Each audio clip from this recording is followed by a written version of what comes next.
Munembe.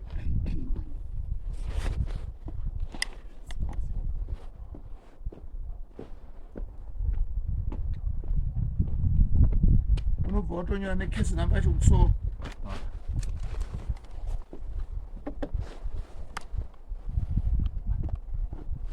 Manipangana Santenga ndiye mumangani. Taura henye yenyu mambo waizwe. Yakomangana. Ndakamangarira Munembe. Akapiwa stand na acting sub ne village committee nesimanex dot ipo. Saka akabva chora mugano wakapiwa.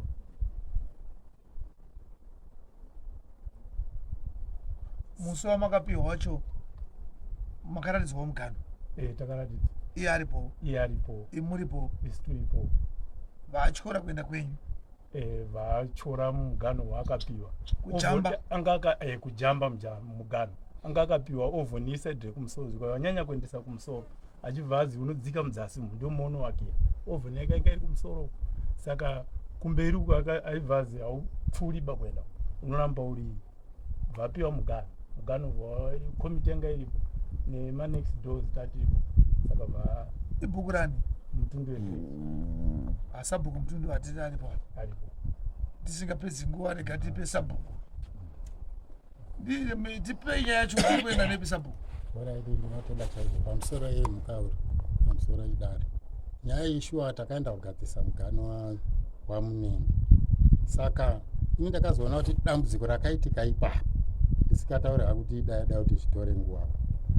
Vanhu vakawakanganisa mugano kwati kuenda kopushira mugano kumawere. Akakanganisa ndiani pakati pawo? Iwawo wacho wekomiti.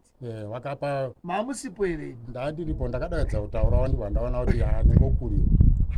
Iwe noti wanga uri kuti tikuda kuti uende nepapa. Ndakamboda kuzvitaura kuti dai mugano adai. Ndibva ndaona kuti wakukwanisa kunge waizonditi pamwe ndireshe kuziva naMunembe. Saka ndabva ndanyarara. Ndikati ndichazoona Munembe wacho zvaari iye wapiwa kuti ushagutsikana ndizvo here. Ndibva ndazoona Munembe akazoya kwandiri ukaya ndatoda kuisa waya. Ndikati wewe enda uise waya ngoti Munembe uyu haasi muiba mwana wemo.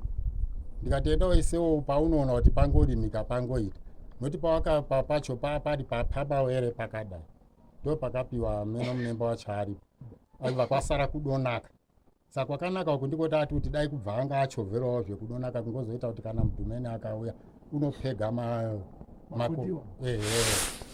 Saka ndo pane nyaya yedu nevanhu vari ku. Asi imi pache zvenyu ari wrong ne ari correct ndiani pa?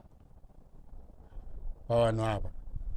Sikuona kwamakana kuti ndimi mambo muriko. Ndini mambo shu. Ndiri kuona wari wrong ngewakamupa kumawere. Waisiya padonaka. Asi imi muri kuti parutaura ndizvo zviri correct. Ndizvo. Muti parutaura uwere. Apa mutaura imimi neparutaura zviri kuenderana here. Pamugano takapa ndizvo. Asi pakuzonga tiri kuona mumashure macho kuti pangoita here kuti munhu ungoshanda irima pakateneukira. Alright. Paivosara pakanaka uku saidhire uku. Saka anofanira kunge ari kugara ndiani pamuruda kuti paari kuenda napo ndipo here parutauro. Uyu here kana kuti Munembe. Uyu Munembe ndio Munembe. Munembe ngeuyu. Uyu ndiani? Ndi Sanzvenga. Sanzvenga ari correct. Aiwa haasi correct. Ari correct ndiani? Munembe uri nane ngekuti haungaendi kopinda pakashata ba uri kutoona kuti apa padonaka.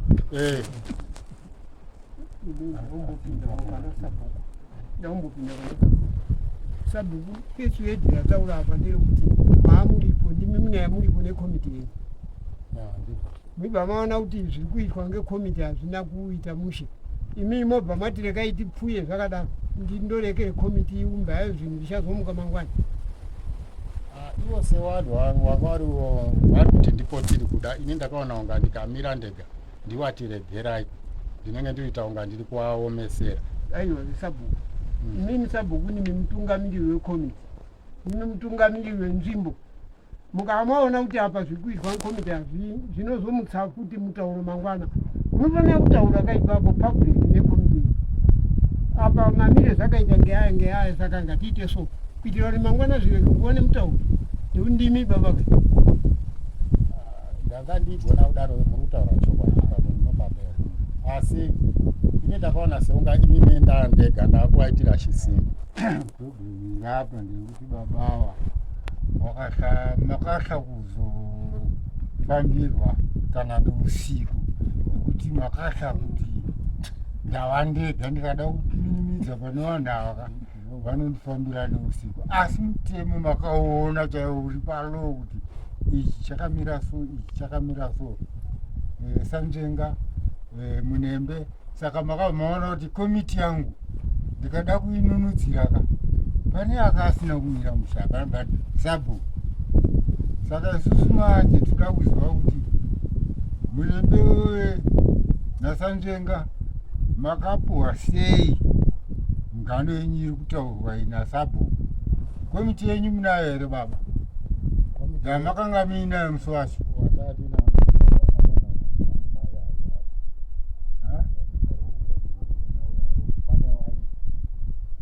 pane tu komiti yacho yakabvumirana nazvo here kuti sanjenga ari right munembe ari right ndopatada kudisikaza matore mafambiro enyaya yenyu tochiona ari hongo neari right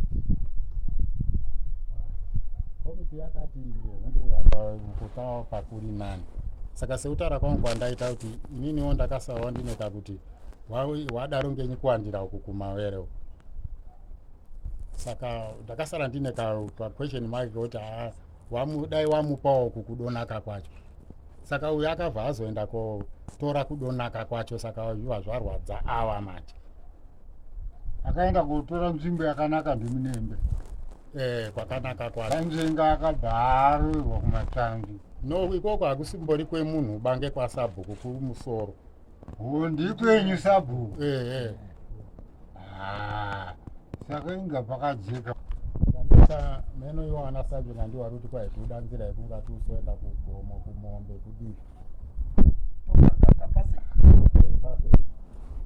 nzira iripo asi wana munembe wacho watakawatisiya nzira iripo uku kwacho uku vanga vari kumupushira uku kana wakaenda neuku kana wakaenda neuku vanogona kuenda vaipfuura zvakanaka saka rodhi iripo asi apa kwakushupana kwevanhu chete nokuda kukara mari rekuti dai ndapinda uku ngoti kazvinhu kadonaka ine pamwewo vari ukada wanasambe pari kurwirwa pacho ndo pakati tambanukadonaka munembe tiketinza nyaya kuitika vakuru ava vakati vashuya kwandiri vakati iwe dai wakauya kwandiri kutaura kune ava takakupa stendi ndekwedu kumusoro ava tikati ndekwenyu sei ndakaenda kuna sabhuku sikanzi isusu ndisu varidzi vemutano ava vagara ndobva ndangoti kana muridzi varidzi vemutano inini ndoziva sabhuku vandangonyarara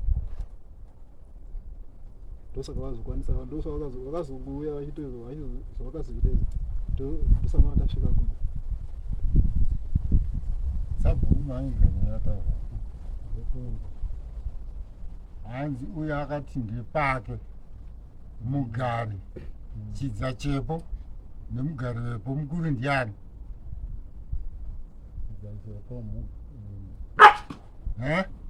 muridzi ndisabhuku saka makundwa sei apa aiwa iwo wakazouya kuno programu yavanhu waifanira kuuya waiona ini saka wana uda uya inene kunobva ubva wajamba ubva wauya kwamuri inini taifanira kuonesana kuti zvino izvo zvakazodai zvadai nitazodai iwaibva wandosvetuka ubva wauya saka izvo waikanda kunemiwo tsababa matiti tsakabvurira wationa kuti ingodidi asi pano apa pagara pasina dzimba dzemba handi pano pamafuro mama pangori pamafuro kuti wese ava hapana akavapa kunze kwe1 akapiwa nekomiti komiti paina vhaisi wenyu vhaisi wenyu hati ndima kamutenda tatiri pamwe chete saka zvaitwa navhaisi wenyu ndimi zvakanaka saka kudare rekwamambo hakusi mudziboko nekuti iwe ukataura poindi vanhu vakaombera maoko obva kwanzi ndizvo kune kwakuita kunge iwe ndiwatonga munhu akaita piru koti mejazi anoti uyo akatonga asi maboko saka siyai zvekusumudza maboko kunze kwounga uriwo pabhenja uya pazenda ndirikumboda ndirikumborivhesa bicha uyu wakazoenda kune uri kuti dai wanga usina kuenda kuna sabhuku dai wakauya kunene ngeuyu uyu aiziva kuti inini nzvimbo ndapiwa nesabhuku ndiye andipa nzvimbo saka kundodzokera kwaine kuitsvaka sabhuku ndiye meni ndiye munhu anofanira kumonita the whole place yese inenge iri kuti vanhu vareke kudhonzerana nokuti zvinenge zvagadzirwa nesabhuku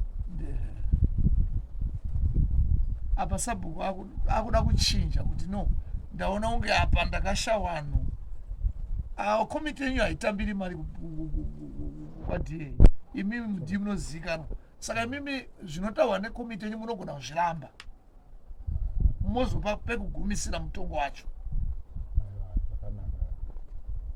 moenda kuna mambo kuti komiti yaida izvi chakakosha ndechekuti makaita komiti iripo mobva mawirirana kuti muri kupa uyo komiti iripo saka ipapo mutori right zvekuzoti komiti iti inogona kuona zvakasiyana nemi zviri right asi dei makabva maparura ipapo kuti zvamataura hazviiti ngaive pano nekuti waigona kutemana awa tiri kumira kuti muchazoti nekuti apa pakuita kunge makapiwa marimi kuti makamboti zii vamazoitanga manje kuti ndakaona kuti apa apaiti apa saka dei mauya apa maifanira kunga makazotora musi wacho chaiwo iwo zvekuti maputi kana kuti tukabhiya munogona kunga makatopiwa newamunozoti shuya apa nekuti musi wekomiti ndo maifanira kupedza nyaya yenyu nyaya haitongwiba kwakasiyana pane vanhu saka iyi inenge yakuda kuti mimuipedze nyaya yenyu kuti ndimumunaiyumakuisa mumaoko asabhuku sabhuku iwe nekomiti yenyu zvamuita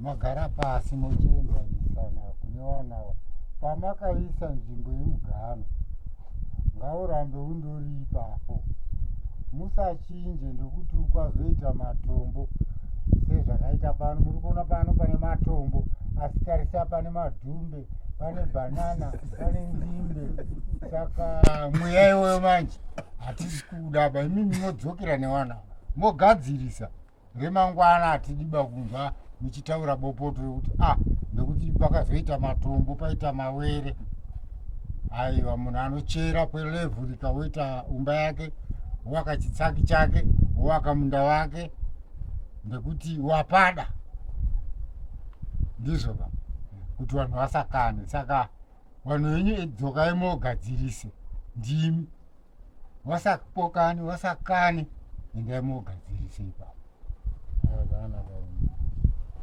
pamakamaisa mugano munovatora kuti komiti yenyu sematorera acho varume mugano yedu wangora saka iwe wakazojamba kuenda kusei dzoka udzoka apa iwe dzokera panzvimbo yako iwe ramba uri uku mazviona kaizvo zvatopera hatida anopokana mukasenge maakuuya mangwana maakutsvara zvinyowani handimawisa zvakanaka ima musi wacho munototora bepa renyu pamanyora kuti papana nhengi zvine zviunyu wana sekretari wenyu kuita kuti pakazoita kakatanwa musi wacho munototi akati izviita izvi pana nhengi vanhu vacho ndiawa matona nokuti vamwe vanenge vada kukudira itsvina aiwa ndinopenda baba wapedza uri kunyora kawakomana yarifeiwa bheki kuna sabhuku kuti enda waise mugano uzodzokowa kutaura kuti kana wanakiwa havachadzoki pano taurai nyaya iri kuzotirwadze ndekuti Samunembe akaenda kuna acting sabhuku achibva apiwa nzvimbo nevillage committee iripo mumashure mezo Samutunduwe vazoya kuchinja ega iye asina committee members saka Munembe akamboenda kuNyatata vatengesa stand vaenda kuNyatata vazodzoka futi mwana wakauda pekugara anyariwa vapiwa nevillage committee nema next doors au vadimbura vajamba futi mugano wacho kuti ndiuda pakati kurei iwe wakambotengesa hatiti mukoma Sanzvenga mazvinzwa kuti sabhuku anzi enda ugadzirise nekomiti mese muripo kubva ipapo ndo pamunofana kuzodzoka makuti musi wamakati tidai hazvina kuitwa apa munosununguka dare ndere wanu ofisi yakavhurwa kune munhu wese because apa taakuzoma kutaura dzekutengesa asi tinoda kupinda mesomo chatiri kuda chinangwa chemhosva chete yamaunza saka tataura kuna sabhuku kuti sabhuku takupa nyaya ndiwe wakuenda kogadzirisa usati ere nzeve makuhwa manzwira gadzirisa nyaya yako senyaya handiti ndo zvatiri kuda chete saka tatopedza nayo sumuka henyu padare